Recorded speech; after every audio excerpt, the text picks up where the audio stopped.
La mitología es sumamente importante para un pueblo porque es una manera de interpretar sus propias angustias, su cosmovisión y algo tan fundamental, la muerte. ¿Por qué? Porque los seres humanos somos los únicos que sabemos que nos vamos a morir. El diablo cruzó en carabela y halló a Quito hecho cenizas. La cruz era la única divisa izada como nuevo centinela. El efecto mariposa. Que una mariposa, el aletear de una mariposa en Amazonía puede modificar una duna en el Sahara.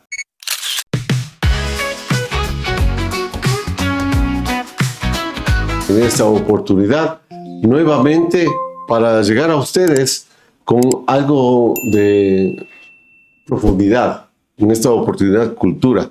Estamos con Juan Carlos Morales, él es poeta, escritor e historiador.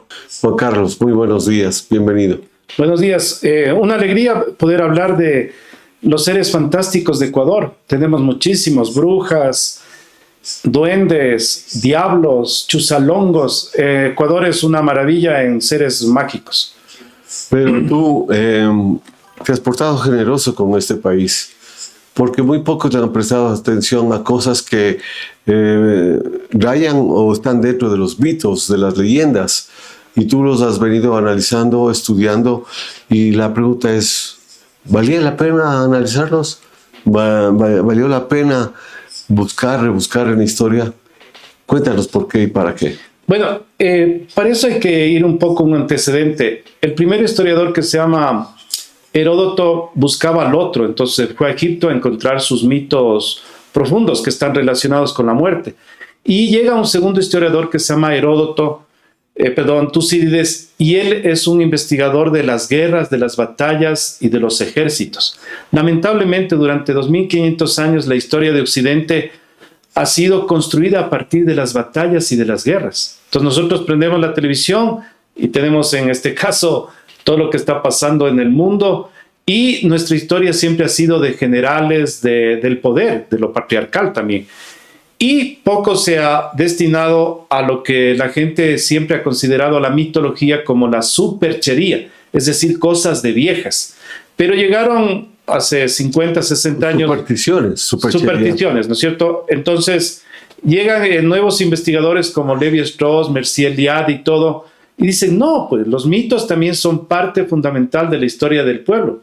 Y además que algo muy importante, que los mitos pertenecen a todos. En cambio, por ejemplo, con verdad o sin verdad, claro, pero pertenece. Pero en cambio, una historia puede estar fijada por alguien que gana el poder. Eso lo advierte muy bien Walter Benjamin. No, este historiador dice que muchas veces los historiadores se suben al carruaje del poder y no pueden ver las cosas de la gente. Entonces la mitología es sumamente importante para un pueblo porque es una manera de interpretar sus propias angustias, su cosmovisión y algo tan fundamental, la muerte. ¿Por qué? Porque los seres humanos somos los únicos que sabemos que nos vamos a morir.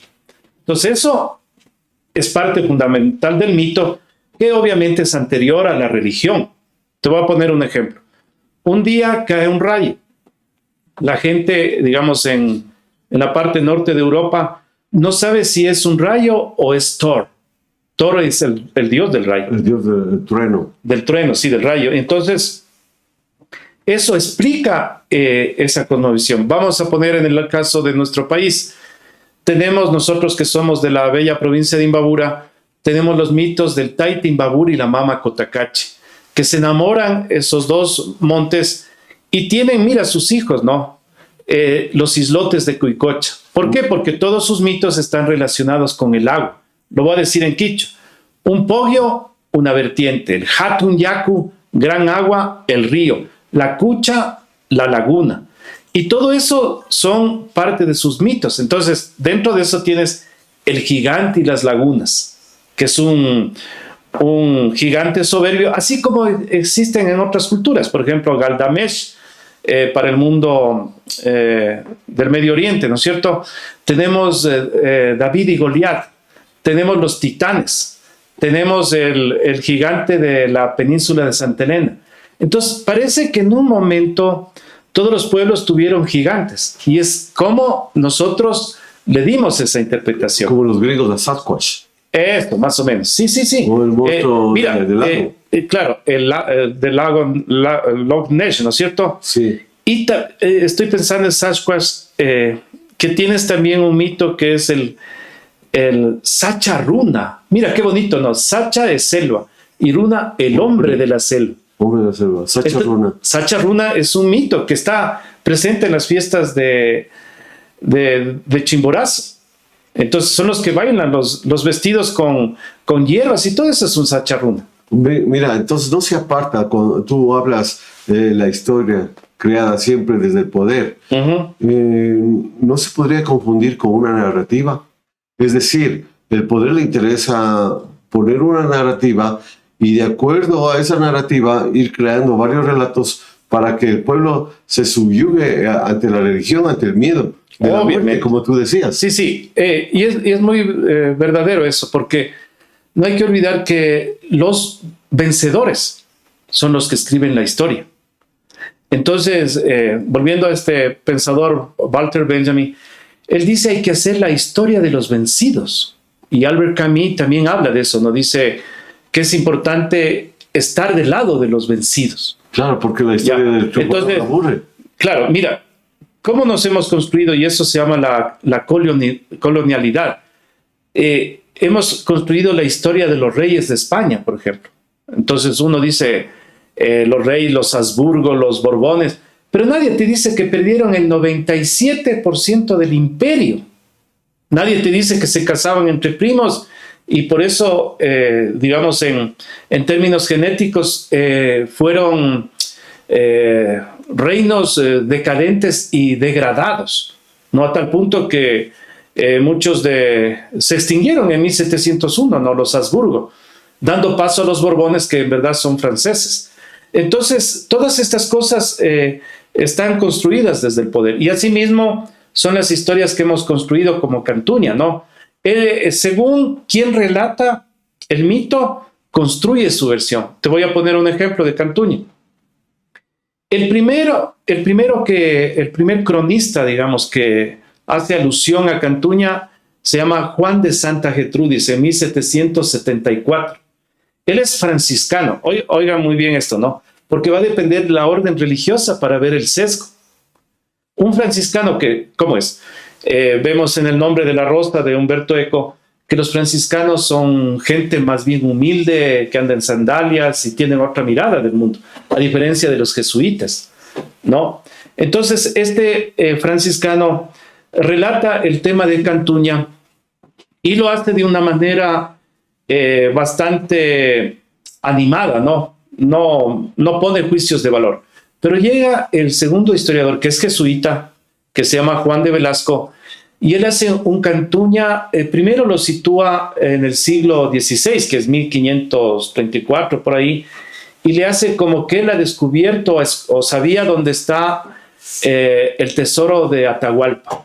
Pero cuidado, es jesuita. No hay que olvidar a las personas, a los amigos y amigas que nos están mirando y escuchando, es que los jesuitas tenían nada más y nada menos que 132 haciendas, 4 grados geográficos, 1,750 esclavos en el Valle del Chota, de 8 haciendas cañeras. Por eso es que tiene la Compañía de Jesús con 7 toneladas de oro. Ese era el poder. Entonces va a depender mucho, si tú eres jesuita y construyes una idea del diablo, porque ese diablo entonces se termina convirtiendo en una suerte de adoctrinamiento de los indígenas. ¿Para qué? ¿Para que tengan temor al diablo? Obviamente. ¿Por qué? Porque cuando empieza la modernidad, dicen algunos, empieza en 1492, cuando, no voy a usar la palabra descubrimiento, porque aquí ya estábamos, cuando Colón llega a América. Ahí, según algunos estudiosos, empieza la modernidad. Pero ese choque, esa confrontación de otros mundos, la gran cantidad de oro, de plata que circuló, hace que el mundo de Europa cambie también. Y ahí aparece la modernidad. Entonces, ¿qué dicen los que han investigado la idea del diablo? Es que el diablo sirvió como una suerte de miedo para construir la modernidad, para presionar, para aglutinar y para generar el temor, ¿no? Y por eso el diablo con quien se enfrenta a Cantuña, ya vamos a hablar después, no es un diablo de la modernidad, como está presente en el cuadro del infierno, de la Compañía de Jesús. Es decir, que los jesuitas construyeron, además de toda la gente, construyeron la idea de un diablo apocalíptico y miedoso y temeroso, ¿no? O sea, ¿para incluir miedo o el diablo per se era un diablo temeroso? No, es que en la Edad Media no era así. El diablo de la Edad Media era más bien un diablo, como está aquí con estas excelentes ilustraciones de Roger y Casa. Es un diablo bonachón, es un diablo al que siempre le engañan, ¿no? La palabra precisa es un espíritu chocarrero, ¿no? Y te voy a poner un ejemplo. Yo estaba escribiendo sobre Cantuña y tengo una amiga en Toulouse, en Francia, y me dice, ¿qué haces? Le digo, estoy escribiendo sobre Cantuña. Ah, dice, aquí también hay una leyenda de unos diablos que construían puentes. Digo, no puede ser. Sí, fue a la semana y en verdad son los diablos que construyen puentes. Y la gente que nos está mirando puede poner en un buscador diablos constructores de puentes en Europa y te salen Italia, Alemania, Francia. Y brevemente les voy a contar. ¿De qué se trata esto? Que siempre aparecen estos diablos que construyen cosas difíciles, ¿no? Por ejemplo, atrios, puentes, y en este caso el diablo se alía a los campesinos, a los aldeanos, y promete construirles el puente a cambio, y ahí es la astucia, ¿no? Así como Cantuña, la astucia de los aldeanos. Dice, bueno, el primer ser viviente que pase es tuyo.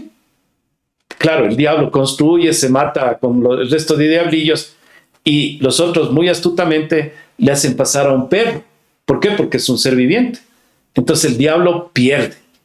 Entonces, asimismo, para las personas que no sepan, además de la versión de Juan de Velasco, que lo sitúa como una persona que encontró el tesoro de Atahualpa, la más difundida es la que se refiere al siglo XVII, que es la leyenda, brevemente les voy a contar.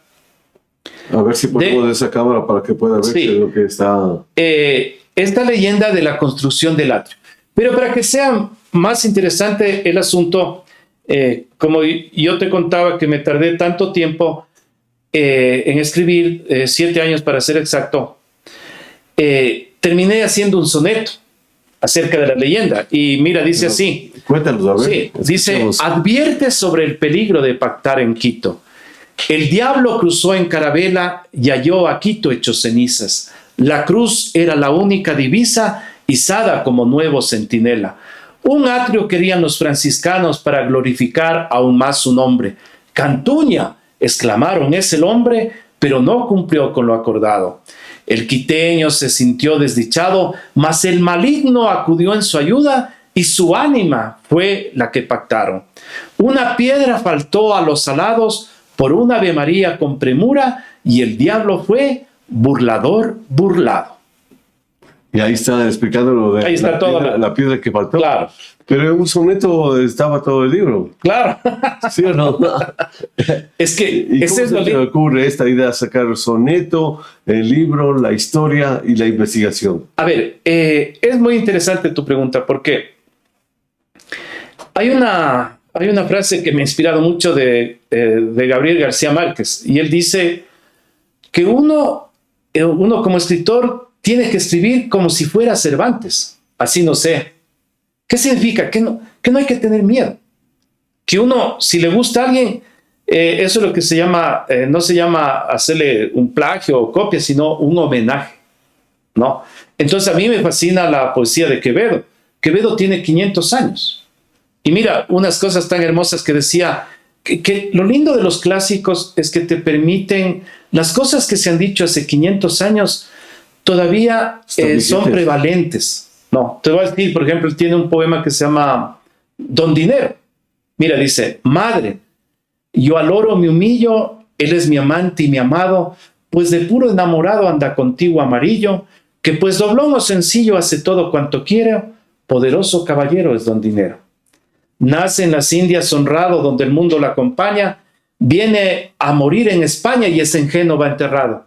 Y hace al Gañán, Gañán es un campesino, hace a un Gañán un caballero, poderoso caballero es don Dinero. Y claro, tú ves que gente que no vale la pena, entre comillas, llega a tener dinero y se cree un gran señor. Entonces dije, bueno, si Quevedo escribió eso, ¿yo por qué no voy a escribir un soneto a Cantuña? No, a eso me refería a la idea del grado, ¿no? Bueno, no es que solo por el deseo, sino la capacidad. Claro.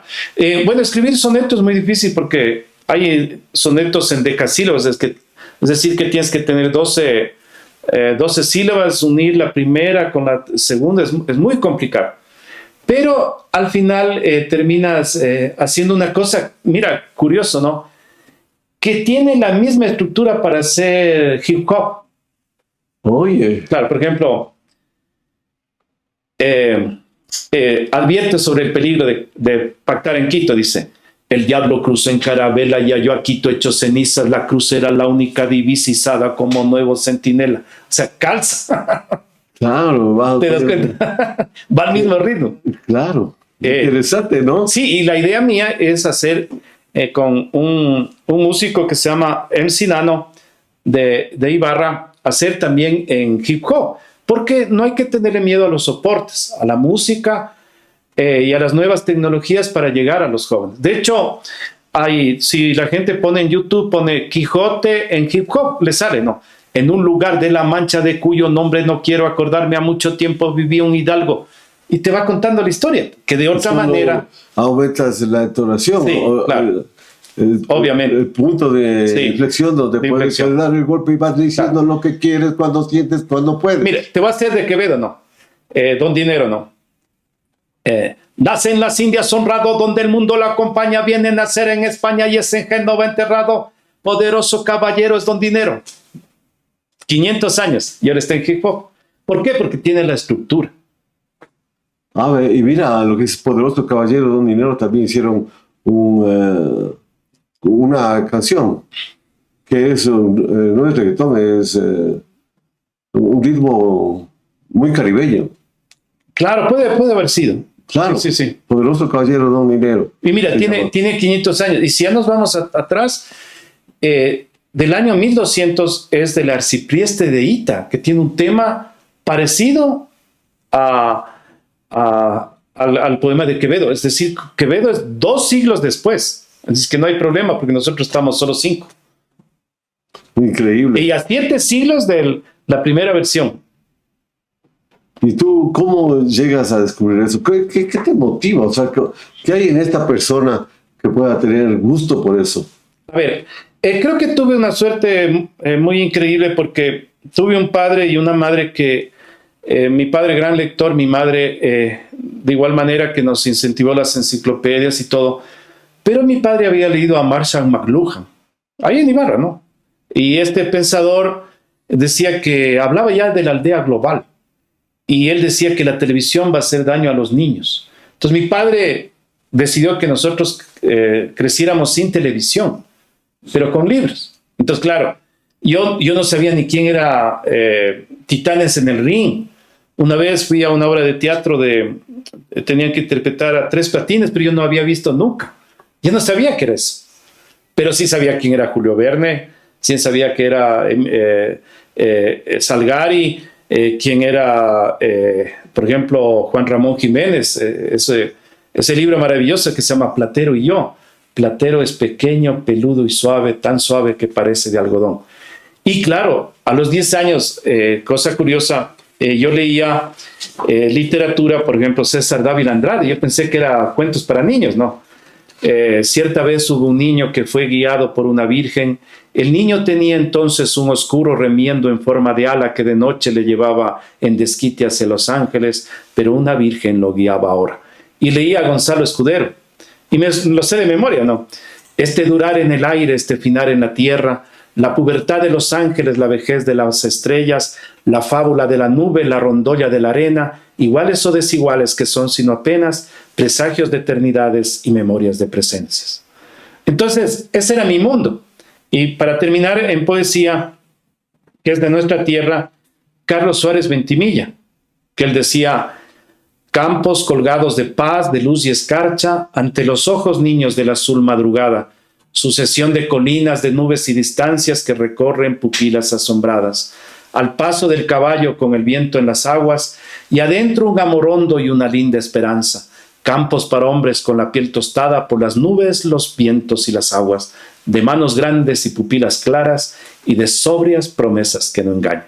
Entonces mi mundo estuvo lleno de literatura, y además tuve otra suerte increíble, mi abuelo Juan José Mejía, que él nos contaba las leyendas. ¿Te acordarás tú de las brujas voladoras? Claro, De Mira, Pimampiro y Urcuquí. Entonces, que vuelan diciendo de viga en viga, de villa en villa. De Mira se creen que existieron. Claro, de hecho, bueno, ya vamos a hablar más adelante. Yo me fui a investigar después.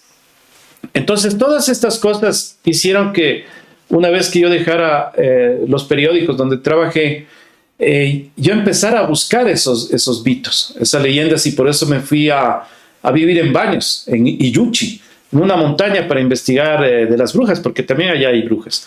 Y empecé a publicar libros, leyendas de Ibarra, mitologías de Imbabura, mitologías de Antonio Ante. Luego tuve la suerte de hacer las mitologías de Guayaquil, con este gran amigo Melvin Hoyos.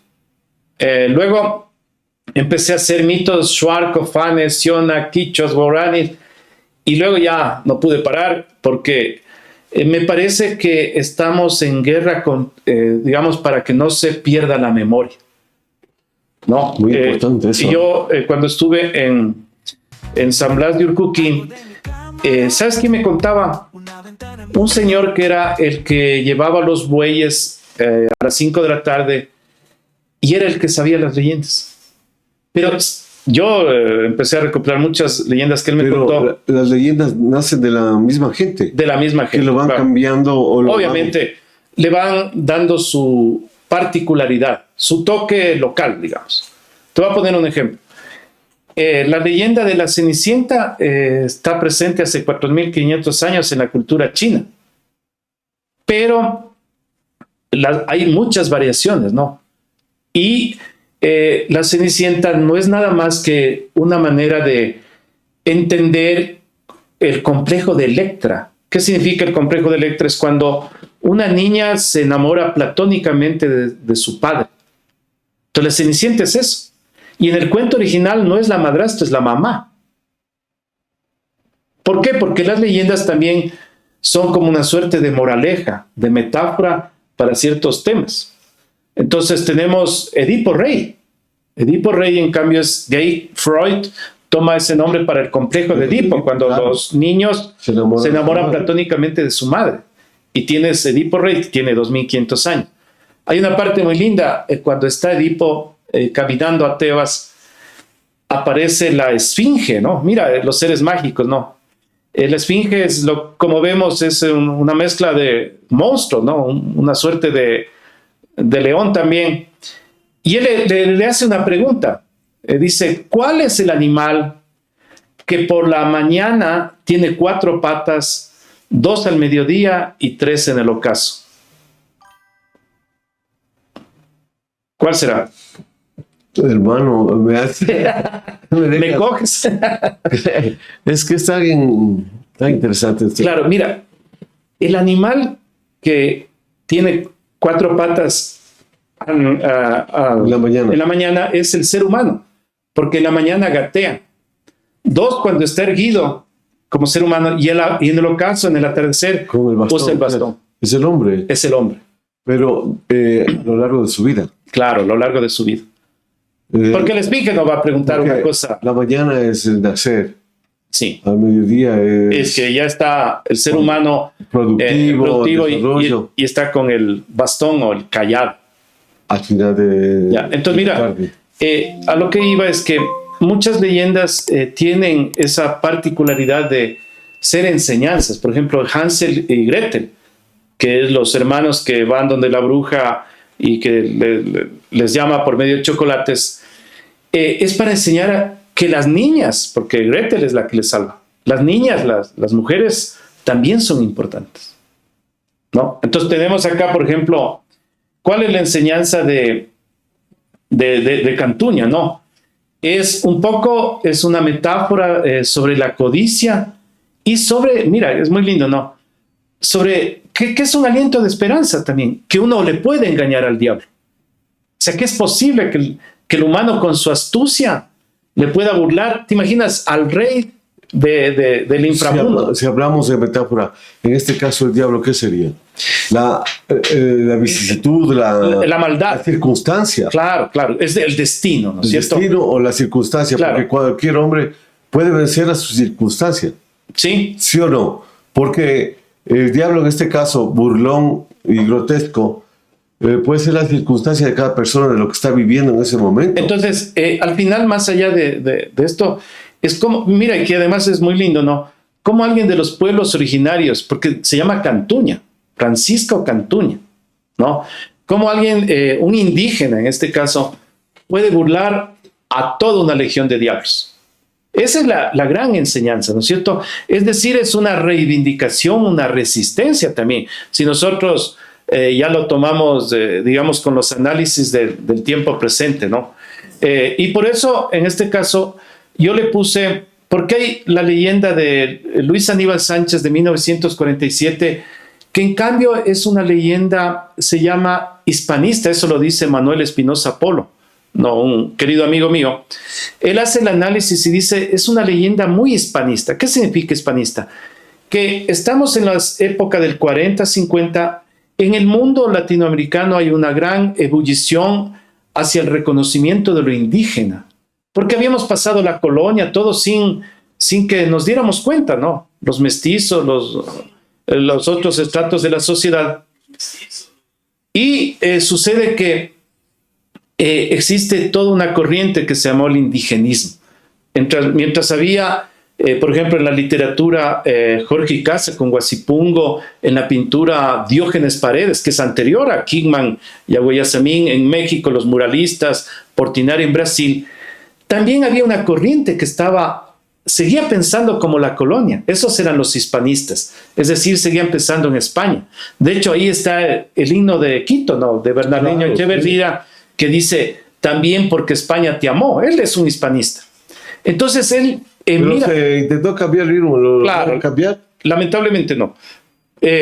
Pero, ¿qué sucede? Entonces, él le da una visión a un indígena peyorativo, disminuido. Por eso tenemos la imagen de un Cantuña con pantalones como de nuestra tierra, ¿no es cierto? De Imbabura, con poncho y ávido de oro. No. El Cantuña real que... Como un niño de la tabuela.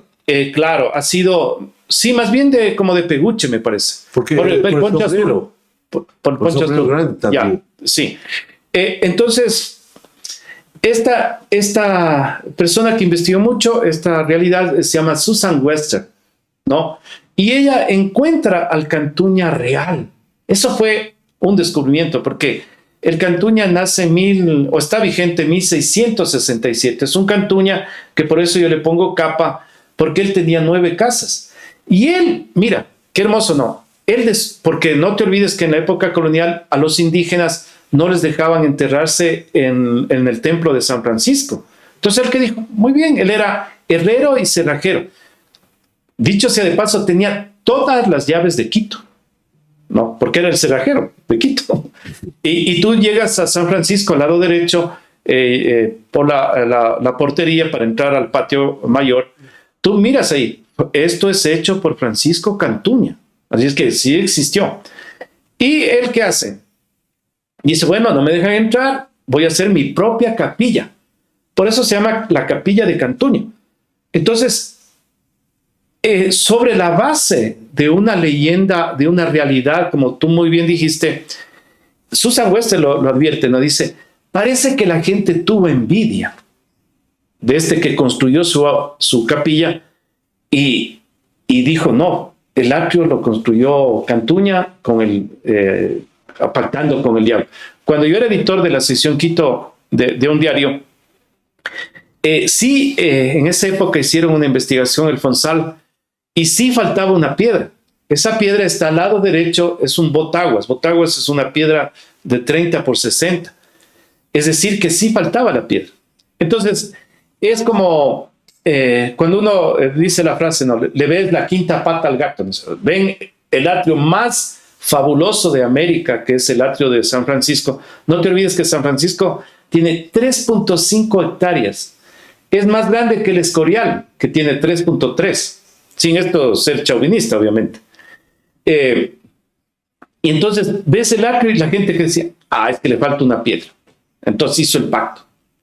Pero lo interesante, y por eso me gustaría que la gente lea el libro, porque yo descubro de dónde está inspirado la leyenda de Cantuña. Si quieres lo digo.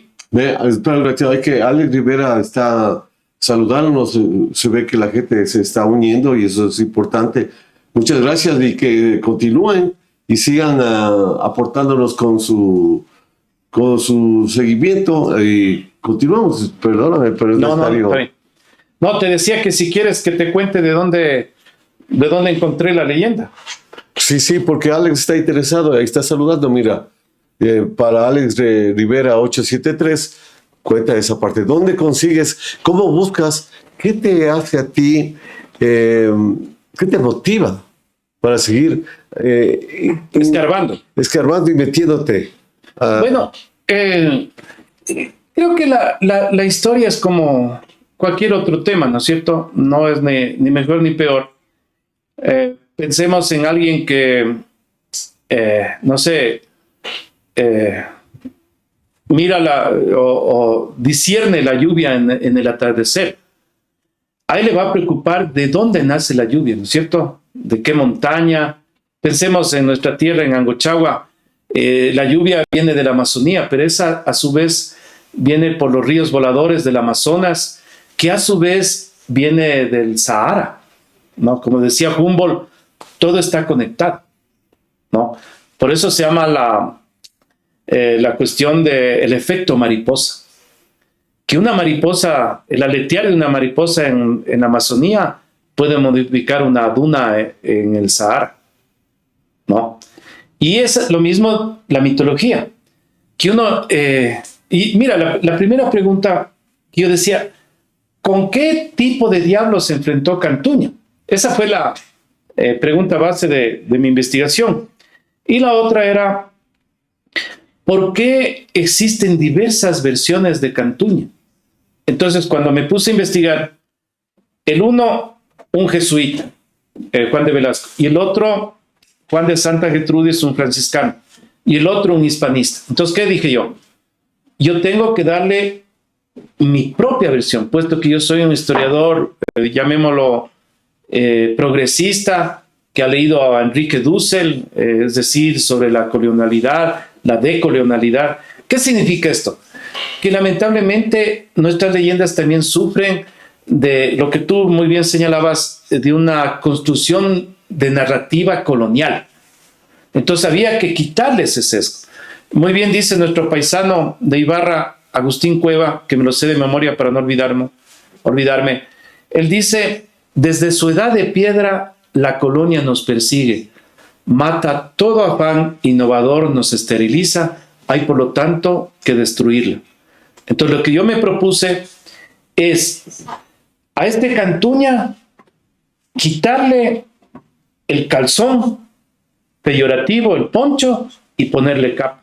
Es decir, darle dignidad. O sea, poner el nivel de diablo, porque el diablo también está obviamente. Con capa. Sí, o sea, sí. estaba a la misma altura, porque de hecho fue superior el momento en que lo engañó. Claro, entonces, ¿por qué? Porque a nosotros siempre nos han construido de una manera peyorativa, ¿no? Los insultos que nos dicen, ¿no? Sudaca, para bajar el autoestima. Panchitos, a los mexicanos, ¿te das cuenta? Para bajarnos el autoestima. ¿Qué nos dicen lo primerito? Y mira, terrible, ¿no? El país, el racismo que existe, eres un longo. Cuando longo significa joven. Claro. No, nosotros que algo entendemos el quichua, sabemos los significados. Por ejemplo, dice, este es runa. Runa es hombre. Por ejemplo, yo por eso hablo de Sacha Runa. Entonces, ¿qué tenemos que hacer nosotros? Que mira, algo curioso, ¿no? El ADN de los mestizos de tuyo y mío, el 62 o 64% de nuestro ADN es de los pueblos originarios. Es decir, mira, indígena, 34% ibérico y 8% en mi caso más afro. Entonces todos tenemos eso, incluidos los indígenas que tienen sus variaciones, ¿no? Entonces nosotros tenemos más sangre de los pueblos originarios que de Europa. Pero aquí la gente se cree que por poco acaba de salir de Sevilla o de Madrid. Bueno, ese es el interés que tienen para apartarse de este estigma que se fue creando en el imaginario popular, porque se hace un paradigma. Ya, los que le inculcaban ese estigma ya no están, pero ellos mismos se encargan de guardar ese estigma de que tú sigues siendo loco, eres loco. O sea, no se pierde eso porque ya no hay nadie que los esté etiquetando y la misma gente guarda la etiqueta y será así per seculum seculorum. Es que por eso tenemos que ganarles las narrativas. Por eso a este Cantuña tenemos que, entre comillas, dignificarle y conocer nuestros mitos, que son riquísimos, ¿no? Por ejemplo, te voy a poner el caso brevemente. Cuando los griegos, porque todos los pueblos, como te decía, tienen su rayo, el nacimiento del mundo, pero hay una parte fundamental que es el nacimiento del fuego. Hace 2500 años los griegos, ¿cómo explican el nacimiento del fuego? Ellos dicen, en el inframundo, en la tierra de Vulcano, está el fuego, pero el fuego no pertenece a los griegos. Entonces llega Prometeo. Va Prometeo, se roba el fuego de Vulcano, del inframundo, y les da a los griegos, y por eso le castigan. Por eso se llama Prometeo encadenado. Le encadenan y las aves arpías le pulsan, le pican su hígado y al otro día renace. Dejemos a un lado a los griegos. ¿Cómo explican los Shuar el nacimiento del fuego? Mira, yo expliqué esto para que un poco se entienda. Ellos dicen que en el inframundo es la morada de Takia. Takia es un monstruo, lo mismo que Vulcano. Y en eso los Shuar no tienen fuego y viene Yempe. Yempe es el colibrí. Y el colibrí se deja mojar, sus alas llueve y los hijos de Takia, compadecidos, le ingresan a la morada de Takia. Donde está el fuego, se calienta y en un descuido prende las alas y les da a los Shuar el fuego. O sea, un pequeño caballo de Troya. Claro. Sí. ¿Sí o no? Lo mismo que Prometeo. ¿Ya? Exactamente. O sea, es la misma narrativa. Es la misma narrativa porque... diferentes culturas, ¿o qué? Te voy a poner otro ejemplo. El diluvio, ¿cierto? Todos conocemos, los dioses se enojan, nace el arca, suben los animales y al final, en algunos días, una paloma y un cuervo le enseñan las nuevas semillas y ya pueden volver. ¿Cómo? Porque todos tuvimos diluvios. O sea, eso fue un hecho universal. Mira, una leyenda bellísima, los cañaris, ¿no? El diluvio y los cañaris.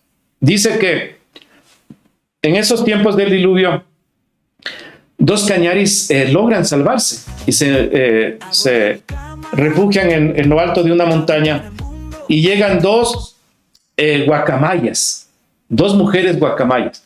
Pero lo primero que dicen que es no estés con la guacamaya. Y lo primero que hacen los cañaris, uno de los cañaris, es meterse con las guacamayas. ¿Ya? Entonces, es lo mismo. Porque no te olvides una cosa, que los hijos de Noé, Noé se sube con su mujer y sus hijas. Ellos no tenían parejas. Y las hijas le hacen emborrachar al papá para tener descendencia. Eso está en la Biblia. ¿No? A ver, ¿cómo? Que Noé, cuando sube al arca con los animales, sube Noé, su mujer y las hijas. No había descendencia. Entonces las hijas le hacen emborrachar al papá para que tenga hijos con ellas. Eso está en la Biblia. ¿No? Yeah. Pero es parte del mito, porque hay muchos mitos en la Biblia, que obviamente es parte de un montón de culturas. Está David y Goliat, los gigantes. Ya te he hablado aquí del gigante de Imbabura. Entonces los pueblos tienen, no es que uno se ha inventado uno y otro lo ha copiado, no. Cada pueblo le da su versión. Asimismo una experiencia. Claro. A ver, ¿cómo separemos de esto? Le dan versión a una experiencia que alguien la tuvo. Vital. O no está por ahí implantado la o sea, narrativa para que eso... No, a ver, un ratito. ¿Cómo los griegos introdujeron Prometeo en el mundo Shuar? Imposible. Porque esa leyenda recién fue recuperada en los años 70, ¿verdad? Por dos Shuar que fueron donde los abuelos con grabadoras y ellos dijeron, sí, pasó esto. ¿Te das cuenta? No es que ellos oyeron, vieron en un libro y lo reinterpretaron. No, cada uno tiene su propia leyenda. Lo mismo sucede en el caso de las religiones, ¿no? Mira, las tres religiones más importantes de la humanidad, el cristianismo, el islamismo y el judaísmo, son regiones del desierto. Entonces, ¿qué pasa en el desierto? Que tú en el desierto ves al sol, pues. Por eso los faraones, Akenatón, ¿no? Él redefinió las deidades y tuvo mucho empuje con el sol. ¿Quiénes en nuestro mundo tienen al sol como Dios? Los incas, ¿no? Porque vienen también aunque sus orígenes son en el lago Titicaca, todo, pero están influenciados por el desierto, por los desiertos de Perú, del actual Perú. De Chile y Perú. Claro. Pero en cambio los dioses de los caranquis de nuestra tierra no es el sol, es el Taytimbabur y la Mama Cotacachi. Y las lagunas, las vertientes. ¿Por qué? Porque hacen un dios de la geografía. Por eso, para los caranquis, en la fiesta del solsticio, que se llama Hatun Punya, ellos agradecen al Taytimbabura. En junio. En junio. Yo estoy en contra que se llame Inti Raymi, porque Inti Raymi es cusqueño. Recién hace 20 años se le está nombrando así, pero es un error. ¿Por qué? Primero porque está declarado patrimonio del Cusco. O sea, nos puede meter un juicio de patrimonio cultural. Heritage, sí. Y el otro punto es que, así como los mestizos se creyeron españoles, las élites indígenas se creen incas. Y eso sí hay que decirles, claramente. No son incas, son caranquis, porque los incas solo vivieron 90 años. Uno cree que los incas son milenarios. No, los caranquis son milenarios. ¿No? Entonces... Es decir, que estuvieron antes que los incas. Por supuesto, desde el año... Florecieron del 1250 a 1550 y el 300... ¿Y por qué los caranquis no tienen esa...? Porque, otra vez, porque las narrativas nos han vendido solo desde la historia hispánica. Entonces tú tienes, nosotros que somos de Ibarra, ¿qué te enseña? La fundación de Ibarra, 1606, y el resto como que no hubiera historia.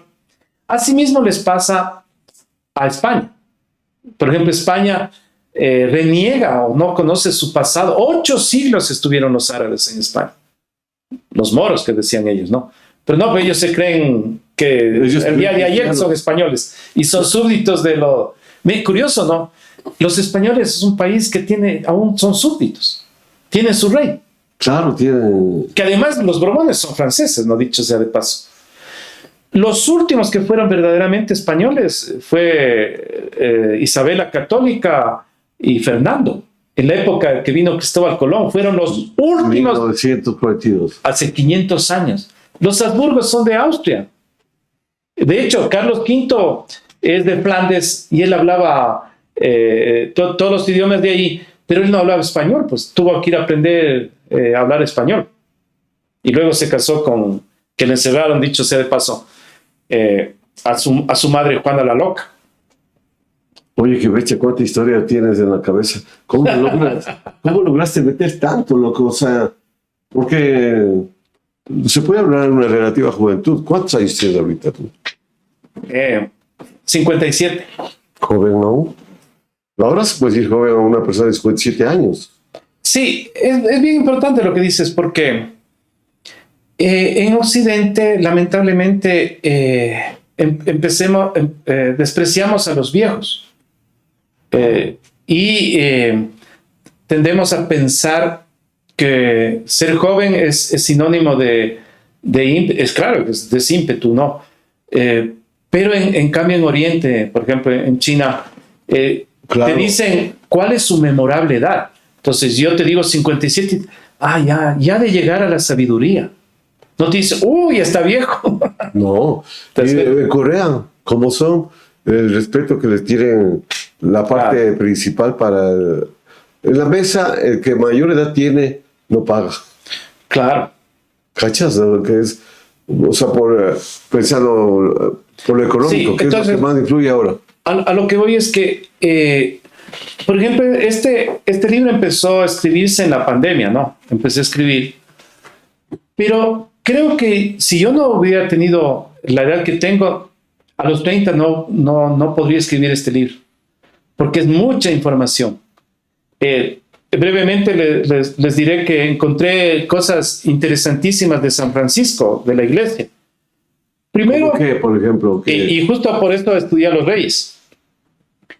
La iglesia de San Francisco es construida por franciscanos, por Fray Jodoco Rique y Pedro Gocial.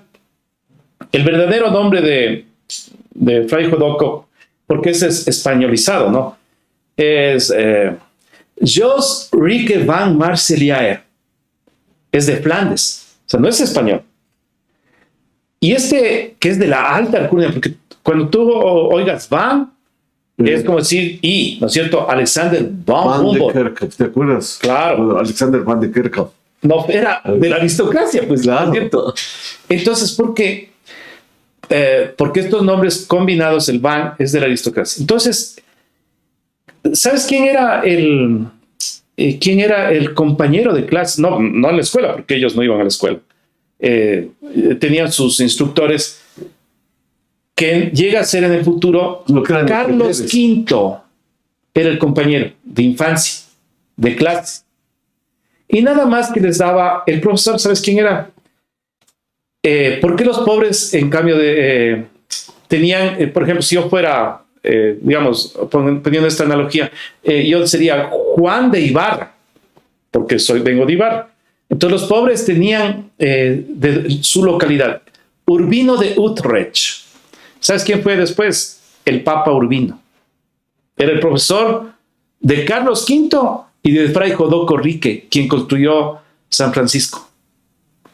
Por eso Carlos V cuenta la leyenda que le ayudó en estas ideas locas de construir el mayor complejo de América Latina de San Francisco. Por eso Quito es lo que es, ¿no? Obvio. Entonces, sino que nosotros no nos damos cuenta. Bueno, volviendo a esto. Entonces, este Carlos V, que ya es de la casa de Habsburgo, ya no es español, ¿no? Y empiezan a casarse entre hermanos, primos, y claro, eso degenera, hasta que en 1701 al último Habsburgo le descubren con agua en el cerebro, ya no podía reproducirse. No olvidemos algo para la gente que no sepa. En la Primera Guerra Mundial, que estamos hablando ni 120 años, es una pelea entre primos. El zar de Rusia, Guillermo de Alemania y Jorge de Inglaterra son primos hermanos. La abuela es la reina Victoria. Así nomás. Entonces uno dice, no, se pelearon entre primos, sino que el uno no se dio y ahí se atacaron. Entonces, uno solo ahí entiende la historia, cuando entiende la historia de las familias y todo. Por ejemplo, en este caso, del Ecuador, ¿no? Solo como cuña.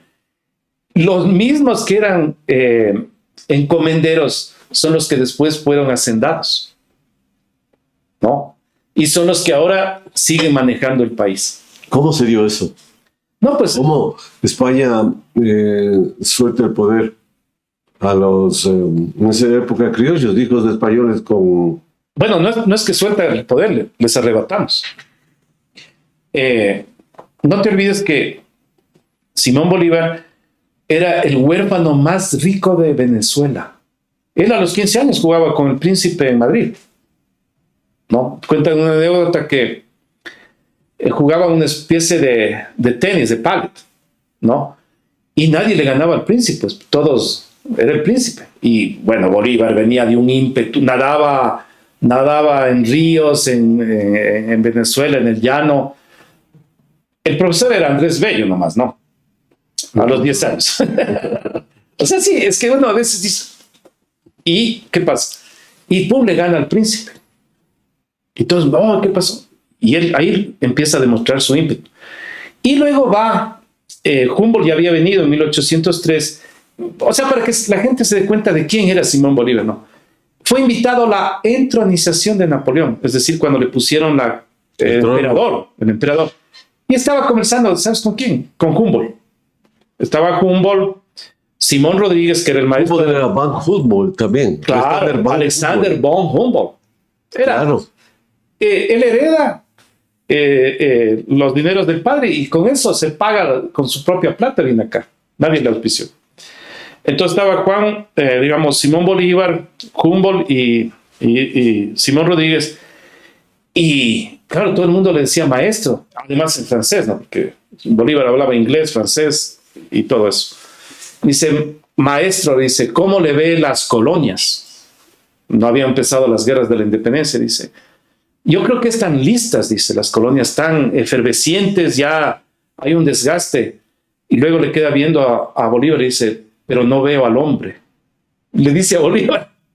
Y luego, obviamente, Bolívar fue el hombre, ¿no? Entonces, hay que entender una cosa, que aunque se dieron sucesos en la independencia, yo personalmente creo, como muchos estudiosos, que aún nos falta la segunda independencia, que aún seguimos viviendo una suerte de colonia. Eso se llama lo neocolonial. ¿Por qué? Porque aún tenemos eso, mira ese racismo que tenemos, ¿no? Esas élites acomplejadas que tenemos, que desde la época del Gran Cacao, las élites iban a París, ¿no? A los burdeles. No lo digo yo, lo dice Manuel Chiriboga en sus investigaciones, porque siempre han sido acomplejadas, ¿no? Tenemos las élites bananeras en Miami, ¿no? Y por eso curiosamente, actualmente se unen.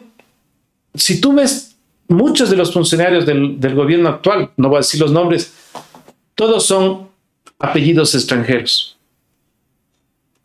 Y muchos judíos, ¿no? ¿Por qué? Porque desde la misma construcción del poder son acomplejados. Y eso hace algo terrible, porque la gente del pueblo todo a veces tiene como sueño a llegar cómo son los ricos. Y por eso es el trabajo que nosotros debemos reconocer lo que somos. Mira, José Martí lo advirtió en el siglo XIX, ¿no? Dijo, éramos una máscara con los calzones de Inglaterra, el chaleco parisien, el chaquetón de Norteamérica y la montera de España. Queremos ser lo que no somos. Cuando hace 4.000... payasada la vestimenta que usaban. Claro. Cuando hace 4.500 años en Egipto habían los faraones, unos dicen, otros dicen que no era tan cierto, pero había 100.000 esclavos, nubios, ¿no? Para un solo faraón, para hacer la tumba de una sola persona. Egipto.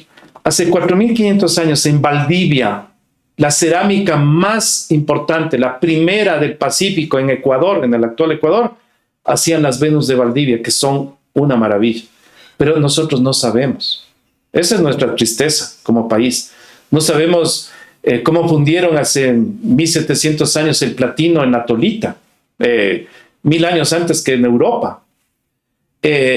No reconocemos que tuvimos, los caranques construyeron 5.000 tolas que dominaron el maíz hace 6.000 años. El cacao, de hecho, es ecuatoriano. Digamos, no era ecuatoriano en esa época porque no había Ecuador, pero estaba en Zamora, ¿no? En Zamora Chinchipe hace 5.300 años. Todo eso no nos enseñan en la escuela. Y por eso es que a tu pregunta, yo he procurado que la gente vea esto para que, si ama Harry Potter, que está muy bien, y El Señor de los Anillos, también amen nuestras brujas, nuestros seres mágicos, Kuhanchan, en el mundo Shuar, los duendes, las brujas, los diablitos que tenemos de Cantuña, porque también somos esa mezcla. Y con una advertencia, que tenemos todos los mitos de la Amazonía, que son un sueño. Por ejemplo, los Cofán, ¿no? Los Cofán dice, para ellos, el dios de ellos es Etza, perdón, para los Shuar, Chiga se llama, es el sol. Y los Cofán, tú les ves con sus penachos, es la gente más tranquila de la Amazonía. Los más guerreros son los Shuar, ¿no? Claro. Y claro, tenemos mundos indígenas, o sea, te imaginas mitos de las montañas, mitos de la selva. O sea, debemos estar orgullosos en verdad de nuestra linda tierra. Espectacular, me has dejado casi sin palabras y por eso es que a mí me agrada mucho escucharte porque veo que con todo ese conocimiento que tienes y esa manera de estructurar, de ir hilvanando ideas, de ir uniendo historias y historias que nos pertenecen. Y ahí es donde entiendo por qué eres hasta director de cine. ¿Cómo es esa parte? ¿Qué te gustaría llevar al celuloide? Bueno, esa es una linda pregunta. Bueno, estudié también cine, pero algo que me salvó de las cosas que he estudiado es historia del arte.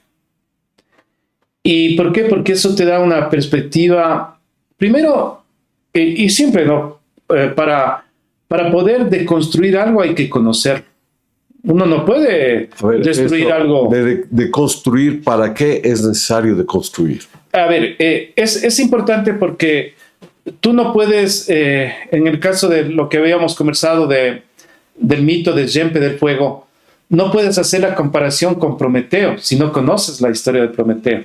Es decir, hay que conocer mucho de la historia de Europa, de la historia del mundo, para ponerle a convalidar con nuestras propias historias. Eso es la deconstrucción. En la antípoda, ¿no? Claro. Entonces tú solo deconstruyes cuando conoces algo. No voy a, obviamente, igualarme, pero solo voy a hacer una referencia en el mundo del arte. Uno ve el cubismo de Picasso, ¿no? Pero no puedes entender eso sin saber que él estuvo en la escuela de San Fernando y él pintaba como un realista, ¿no? Como un romántico. Entonces, solo conociendo eso, puedes deconstruir. A eso me refiero. Entonces, por ejemplo, hice la afirmación que ojalá la podamos pasar porque dura apenas 2 minutos y medio. Hice la versión del Gigante y las Lagunas. ¿Tienes aquí? Sí, está en YouTube. A ver, busquemos de YouTube, mi querido Se llama Sebastián. El Gigante de Imbabura, se llama. El Gigante de Imbabura. Y además hice con esta joven tan brillante, ¿no? Rosalía Suárez Terán. Ah, sí. Claro, es nieta de Mama Jael, ¿no? Hija de Richard. Hija de Richard y Alexita, ¿no? Entonces, ella, por ejemplo, estuvo desde los 10 años en el teatro conmigo y que nosotros hasta ahora decimos cariñosamente a su hermano Richita, ¿no? Entonces, mira, esa fue una manera de deconstruir, ¿no? Es decir, no solamente que puedan hacer sus danzas y todo, que está muy bien, sino también proponer otro tipo de cosas, ¿no? Y es una forma de comunicar. Sí. Entonces, el Gigante de Imbabura. El Gigante de Imbabura. El Gigante de Imbabura. Ya, donde estamos. Sí, ahí está. Ese es. Entonces, no sé si le podemos ver y luego comentamos. Sí.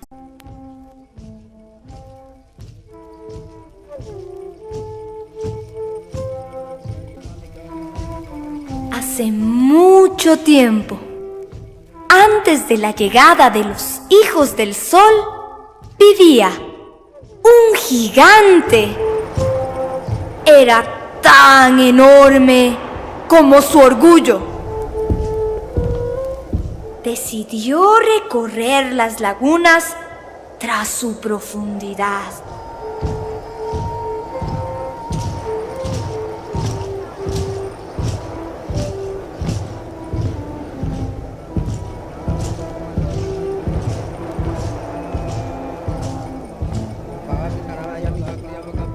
Metió su enorme pie en Yaguarcocha, que se llamaba Cochicaranqui, y rió mucho. Sus aguas únicamente le llegaban a los talones. Después fue a Limbacocha, o lago San Pablo. Sus carcajadas retumbaron en el aire, porque apenas se mojó las ásperas piernas.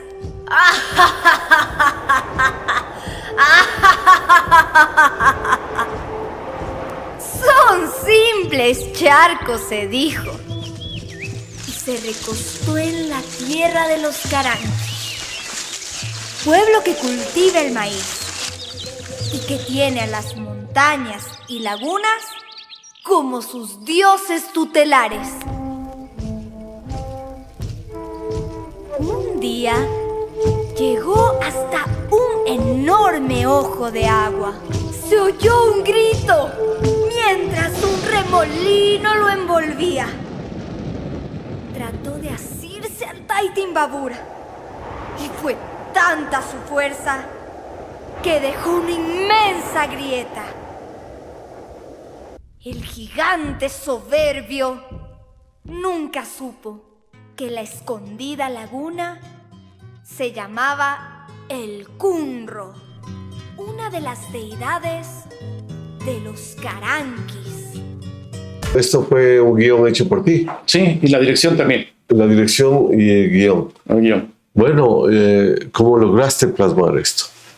¿Cuál era la línea que se buscaba transmitir aquí? Bueno, primero, como yo escribo microcuentos, dije, bueno, ya tú sabes que yo hice una película donde hice la investigación durante 2 años de la vida de Segundo Rosero. Ah, Sí, me fui por Bolivia, Perú, Colombia, Ecuador con él. Salió un libro que se llama ¿Cómo voy a olvidarte?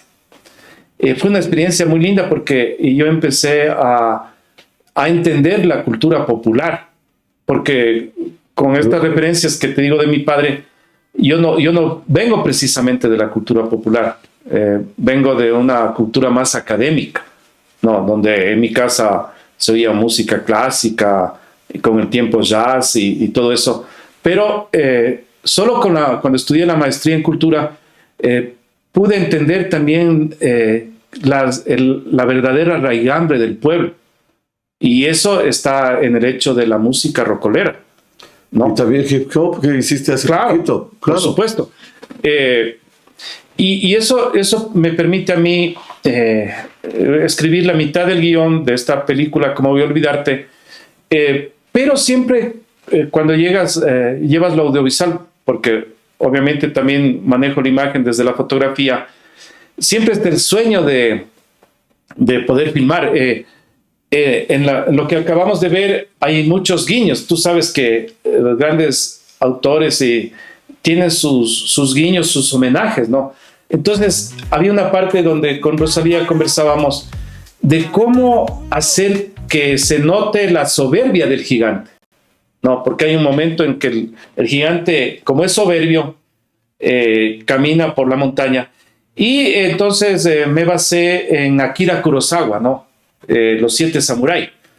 Hay una escena donde el samurái, brevemente para que la gente un poco entienda, existe en Japón, en una aldea de hace siglos, unos pobres campesinos que deciden, no tienen mucho dinero y contratan a un samurái.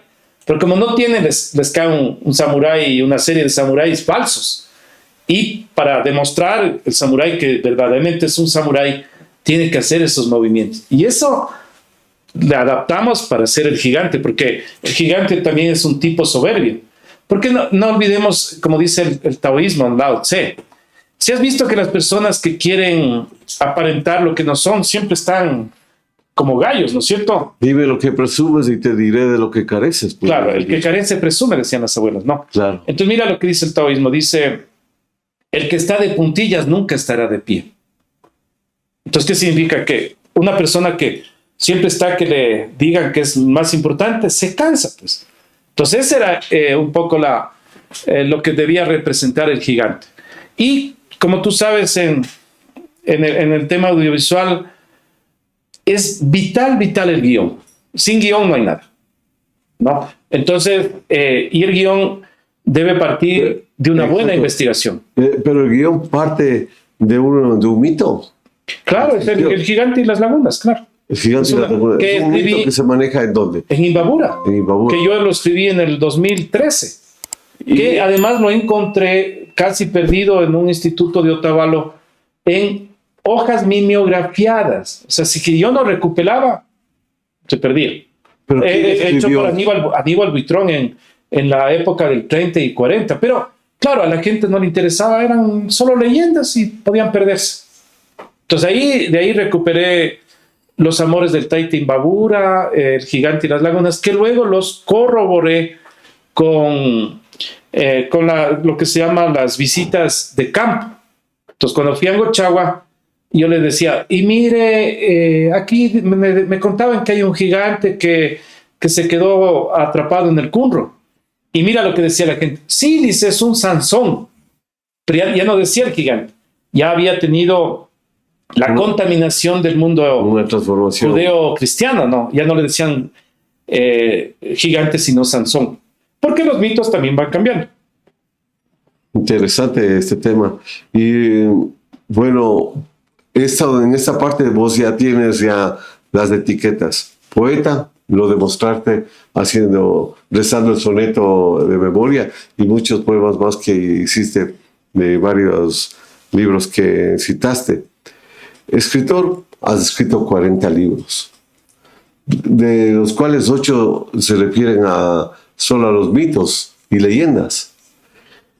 Y en director de cine hiciste la película Segundo Rosero, guionizaste este corto, porque es un corto, ¿no? ¿Qué te ha faltado explorar? Mira, la gente está ahí, la leyenda latinoamericana está muy perdida, lamentablemente o no. Sí, pregunta.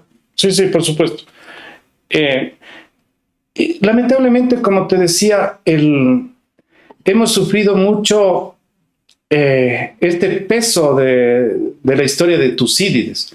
Es decir, nuestras historias están basadas en las batallas, en las guerras. Por ejemplo, te voy a poner un ejemplo de Ecuador, ¿no? Uno dice 1865, García Moreno. 1908, Eloy Alfaro. 1929, Ayora. Y bueno, ¿qué comían en la época de García Moreno? No hay.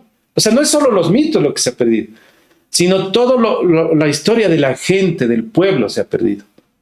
Tú y yo que somos de Ibarra, ya casi está extinta la bonitísima, ¿no es cierto? Que es una tortillita también de papa que venía con encurtido. Entonces, así como le pasa a la bonitísima, también las leyendas, si no se les protege, si no se escribe, se pierden. Se las consumen. Claro, o sea, si no están circulando, un día ya se olvidan, ¿no? Y esa es la memoria. Y este libro que está aquí, ¿para quién va dirigido el consumo? Porque la gente en Ecuador no lee. En el mundo no lee. En el mundo no lee. Bueno, Donald Trump no lee, ¿no? Bueno, hablo gente culta. Sí. Ahora... Chuta, hablaste de Donald Trump y saltó el diablo y ya se puso rojo de las iras. Aquí hay azufre. Aquí hay azufre. Bueno, no entiendo por qué, pero bueno. Bueno, no, pues es que ya el diablo también ya dijo, no le nombren a él. Más bien, a mí me cae bien el diablo. Porque el diablo bonachón. ¿Qué iba a decir? Me cae bien Donald Trump. No, porque siempre para que exista el bien tiene que haber el mal. No pueden ir solo separados. Entonces me parece que el diablo es un aliciente, ¿no? Y por eso mira que dicen, no. Y además amo la cultura popular, por ejemplo, las diabladas de Píllaro, ¿no? Qué hermoso, ¿no?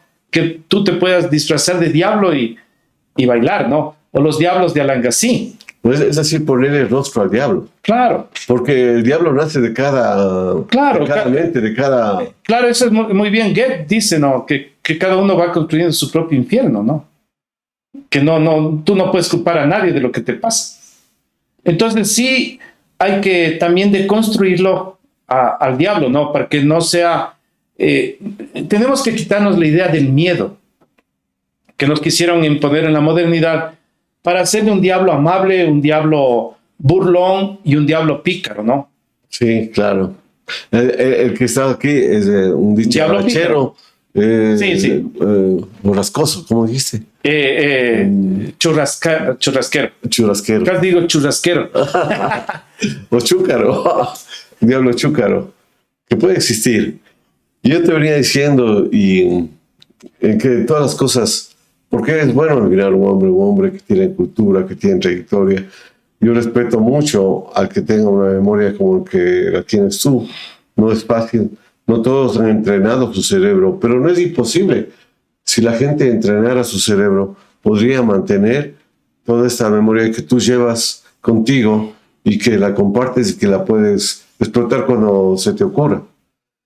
Entonces, para no perder la continuidad de esto, digo, tú tienes todo lo que muchos desean. Cultura, intelecto, tradición, herencia que vienes llevando, y no has dejado tampoco la música. Yo quiero contar aquí a quienes nos pueden escuchar lo que significó tenerte en mi casa hace más o menos unos 55 años. No, pues yo tengo 57, que tenía un año. No, espérate, es que estoy tratando de hice la 30. comparación con mi hija. Claro, qué bruto que soy. Claro. O sea, jugábamos de niños. Claro, porque yo tengo 64 años y estaba haciendo diferencia con la edad en la que mi hija tenía 5 y lo resté sin contar los años. Pero bueno, sí, 30 años más o menos. Hiciste una linda canción para mi hija y quería pedirte ahora a ver si nos deleitas con la guitarra o no. Claro, sí, sin problema. Entonces, Sí, porque yo soy cantautor. cuéntanos de esa parte. Mientras yo pongo a punto la guitarra, cuéntanos, ¿qué es lo que...? Bueno, ahora, algunas personas van a decir, él hace de todo. No. Yo hago de todo, pero en la misma línea. Porque una cosa fuera que sería ingeniero agrónomo y a la vez fotógrafo. Entonces yo lo que hago es, como estudié periodismo, mi pregrado,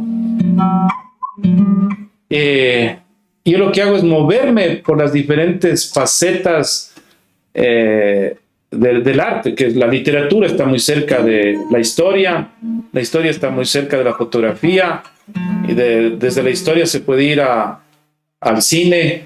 Entonces son, digamos, todo este pensamiento es humanista, una paleta, ¿no? Claro, sí, es una paleta. Como de Peter, una paleta. Claro, Ahí están o sea, los colores sí. y acá están Sí. ¿cómo se puede entender? La música, la pintura, la lectura. Claro. Entonces, es nada más así, ¿no? Claro. Y la otra cosa es que he tenido esas suertes de poder amar o seguir las pasiones que me han motivado, como es el caso de la mitología, y renunciado a muchas cosas. Tú sabes que yo era el editor de un diario importante aquí en Ecuador. Nómbralo, ¿por qué no lo nombras? No sé, me parece irrelevante. No Ya. es irrelevante, sí. No, me parece irrelevante porque creo que hay que dejarle en el pasado, ¿no? Y entonces, cuando digamos, renuncio a ese diario, es que estudio la maestría y todo, pero claro, yo renuncié a los 30 años. Entonces he tenido 25 años, o sea, yo ya me jubilé hace 25 años. Entonces este es mi año sabático que ha durado 25 años. Que yo me he dedicado solamente a escribir, a leer y a escribir cuentos. Eso por un lado, ¿no? Y he tenido esa suerte de publicar porque tengo mi propia editorial. Y claro, con altos y bajos. Tú sabes, en un país donde no leen, es muy difícil que las autoridades aprecien los libros, ¿no? Eso es lo más difícil. Vos dices, en el mundo no leen, pero en Europa se ve que la gente lee más. No, pues obviamente, solo para tomar en consideración, en Finlandia leen 47 libros al año. Nosotros medio libro. Pero, ¿y tú? No, o sea, a ver, eso es una pregunta... ¿Capciosa? Sí, porque ¿qué tal si yo leo un montón de libros y no entiendo? Y mejor seguir leyendo los que ya he leído. Eso lo dice Borges, ¿no? Mira, Borges, que es mi autor favorito, él dice que muchos se precien de lo que han escrito. Yo me precio de lo que he leído, ¿no? Entonces, claro, yo a veces vuelvo a los mismos libros porque son enseñanzas increíbles, por ejemplo, en poesía. Varios de los que he entrevistado acuden a la relectura. Obvio. ¿Por qué ¿no? será eso? A ver, lo que pasa es que cuando tú lees, cuando tú tienes 15 años y lees el Quijote, es un Quijote. Pero luego el tiempo te va dando mayores conceptos, sabidurías, y entonces ya a los 30 ya es otro Quijote. Y a los 40 es otro Quijote. Asimismo es la poesía. Tú ya vas teniendo ciertas O sea, que tú quieres decir que Cervantes escribió un Quijote atemporal. Obvio, todos los libros son atemporales, porque va a depender del lector. No. Entonces, ¿qué significa? Hay un cuento muy lindo de Borges, ¿no? que habla de Pierre Menard, ¿no? Autor del Quijote. Él era una persona que por un accidente se sabía todo el Quijote y empieza a reescribirle. Entonces, en un momento, Borges dice, él puede que sea el Quijote, ¿no? Y al final de un poema dice, no sé cuál de los dos escribe esta página. Porque cuando tú lees mira, acabamos de traer a Quevedo. 500 años. 500 años. Y por eso es una magia los libros, ¿no? Porque los libros son gabinetes de la memoria. Entonces tú abres un gabinete y salen los seres mágicos. Pero solo salen cuando lo sabes. Por ejemplo, pensemos aquí todos los libros, ¿no? Si no, hemos citado a muchos autores. Vamos a coger a Whitman. ¿Qué te dice Whitman? Creo que una hoja de hierba no es menos que el camino recorrido por las estrellas y que la zarzamora también podría adornar los salones del cielo y que la menor articulación de mi mano puede humillar a todas las máquinas y que un ratón es un milagro capaz de confundir a millones de incrédulos. Cerramos el cajón y ¿Es sabemos referirse a Dios o qué? a Whitman, ¿no? A la naturaleza. A la naturaleza. Y estamos hablando de 1840, cuando él escribe. Pero entonces ya tenían conciencia de saber Obvio. por qué una articulación de la mano puede humillar a cualquier máquina. Porque estamos hablando que ya estaba en la época previa de la industrialización en Estados Unidos. Walt Whitman, que lo cita Facundo Cabral. Yo me celebro, yo me canto y todo lo que es mío también es tuyo porque no hay un átomo en la tierra que no te pertenezca, decía el viejo Walt Whitman. Aquí, oye, ¿vos bebes? ¿Chupas como se dice normalmente? No, Solo vino. solo vino. Pero de vez en cuando. Claro, Es que sí. No tendría neuronas. Exactamente. O sea, si yo entrar, los que nos escuchan, no se droguen, no tomen, pierden las neuronas. Yo tengo amigos, tú también los conoces, ¿qué hacen? Cuando pierdes las neuronas empiezas a fantasear, a creerte que eres el Tarantino del cine, ¿ya? O te crees Vargas Llosa. Eso hace cuando las neuronas van perdiendo los filamentos, ¿no? entonces ahí pasas a ser solamente una anécdota, ¿no es cierto? ¿Está lista la guitarra, señor?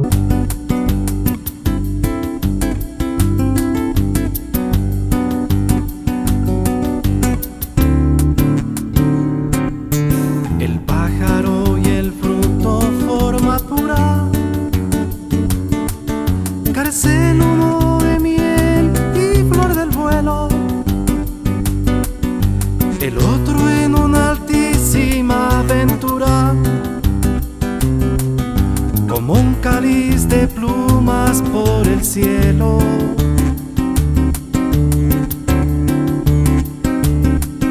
Prisioneros, los dos de su hermosura, que acaba nada más en sombra y hielo. Y ha gustado el tesoro de dulzura y el puñado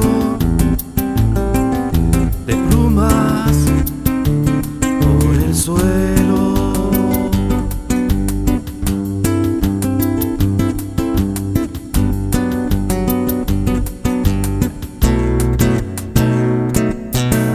Fruto cogido, inerte ave viajera,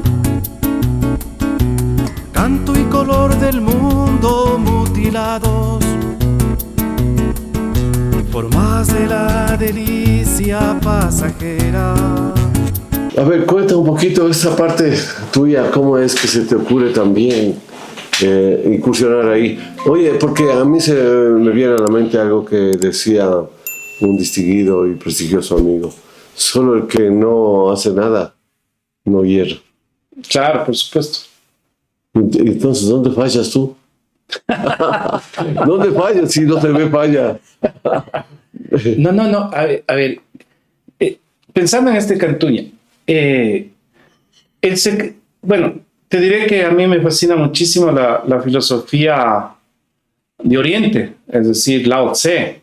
Me gusta mucho la filosofía taoísta, no del taoísmo andino, que es otro vuelo, pero los verdaderos filósofos de Oriente, ¿no? Y los filósofos griegos, porque el hecho de que nosotros pensemos desde acá no significa que no podamos entender también y apreciar las filosofías de otros mundos.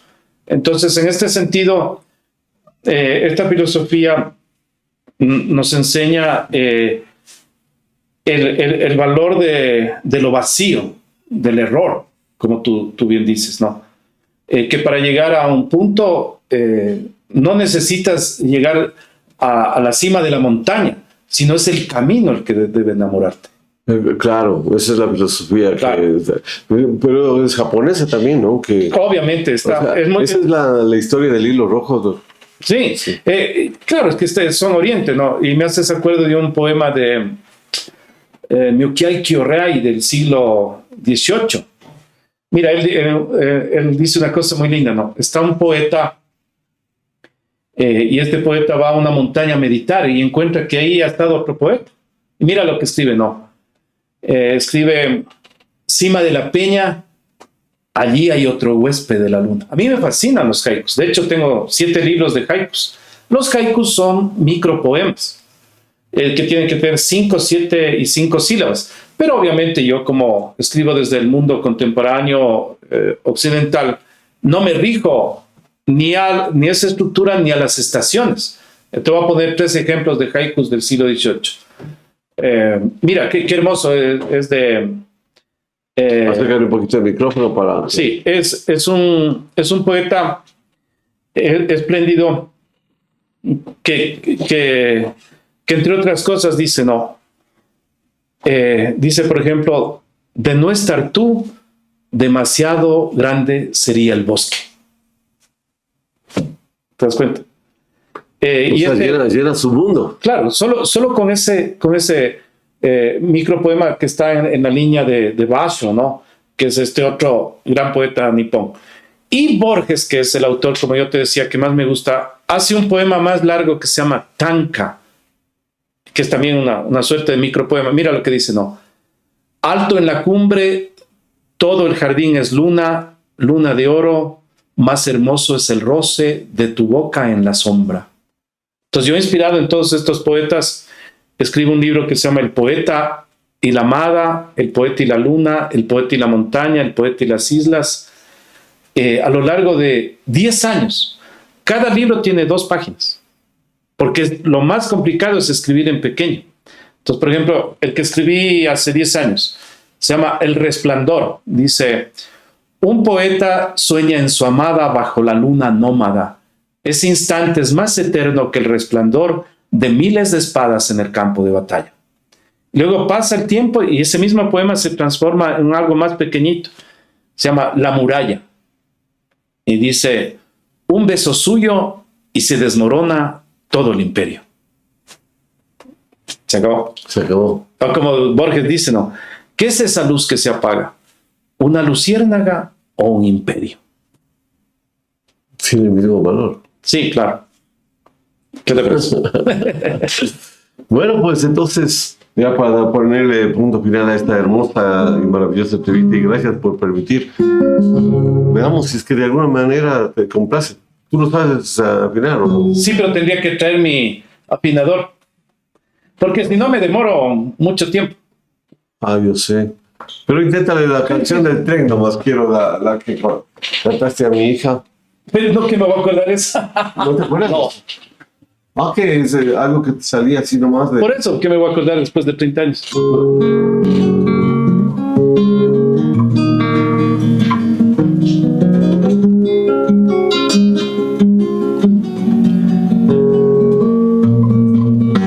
Es que está desafinada la sexta. Ajuste de...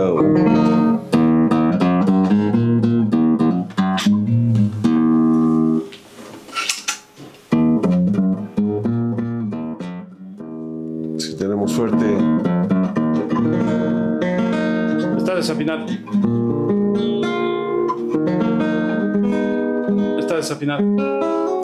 Pero bueno, no importa porque la guitarra puede estar acá y está también el sentimiento, puede hacerlo a capela. Y les voy a hacer un recorrido brevemente por varios de los poetas que he musicalizado. Por ejemplo, de Borges musicalicé un poema bellísimo que se llama El amenazado. Y él dice, no, es el amor, tendré que ocultarme o que huir, crece en los muros de su cárcel como en un sueño atroz.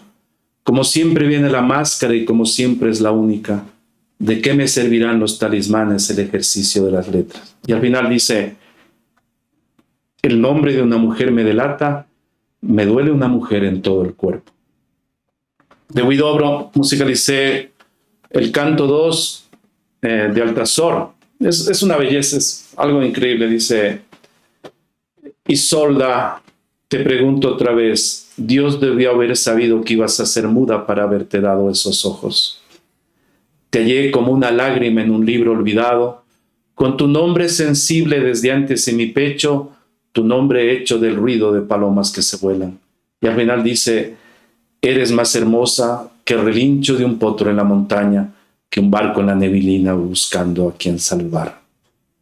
De César Vallejo musicalicé el poemario Trilce, Piedra negra sobre piedra blanca. Y él dice, moriré en París con aguacero, un día del cual tengo ya el recuerdo. Me moriré en París y no me corro, tal vez un jueves como es hoy de otoño. Y luego musicalicé a Walt Whitman. Este poema tan hermoso, ¿no? Mira lo que dice, no. Creo que podría vivir con los animales, son tan secretos y tan plácidos, me detengo y me demoro mirándolos. Nunca se hacen lío, nunca hablan de la existencia de Dios, ni uno solo anda en esa locura de tener cosas. De esa manera muestran sus relaciones conmigo y yo las acepto, me traen señales de mí mismo, muestran claramente que las poseen, pero yo he perdido esas señales. Y musicalicé también a César Dávila Andrade, un poema bellísimo que se llama Canción para verte en este día. Y dice, estás más linda que tu espejo herido, que tus manos cubiertas de castillos o tus ojos abiertos de diamantes. O sea, Dávila Andrade es la cumbre de la poesía ecuatoriana, con poemas como Boletín y Elegía de las Mitas. Vi todo el Tomebamba florecido Sibamba en su eburnia lascivia. Creo que todos deberíamos leer al menos una vez al año Catedral Salvaje. Y también he musicalizado a Benedetti, que estos poemas maravillosos que tiene sobre el amor, ¿no? Se me ocurre que vas a llegar distinta, no exactamente más linda, ni más fuerte, ni más dócil, ni más cauta. Tan solo sé que vas a llegar distinta, como si esta temporada de no verte te hubiera sorprendido a vos también, quizás porque sabes cómo te pienso y te enumero. Y obviamente he musicalizado mis propios poemas. Y para finalizar, y ojalá algún rato podamos grabar esto, sería una alegría y un honor grabarlo contigo. Musicalicé un poema, una letra mía que se llama Violines de Peguche. Y dice, yo te esperaba, muchacha, para hablarte de los violines de San Juan, cuando los runas bajan a Peguche a bañarse en la cara de la luna. Porque eso también es nuestra tierra y quiero agradecerte por haberme invitado, porque el amigo lejano que está fuera de la tierra también es nuestro hermano. Te agradezco mucho. He pasado muy bien. Y a ti me has dejado absorto con todo esto que ni pagándose tuviera, hermano. Y tú lo has venido a entregar con el corazón abierto, con la mente lúcida y con un corazón tan generoso que yo soy quien te agradece. Espero que la gente que ha estado ahí pueda valorar este tiempo que nos has destinado. Pero de no ser así, el tiempo se encargará de darle el reconocimiento debido. Hermano Juan Carlos, mil gracias, bro. Gracias. Hasta una próxima oportunidad.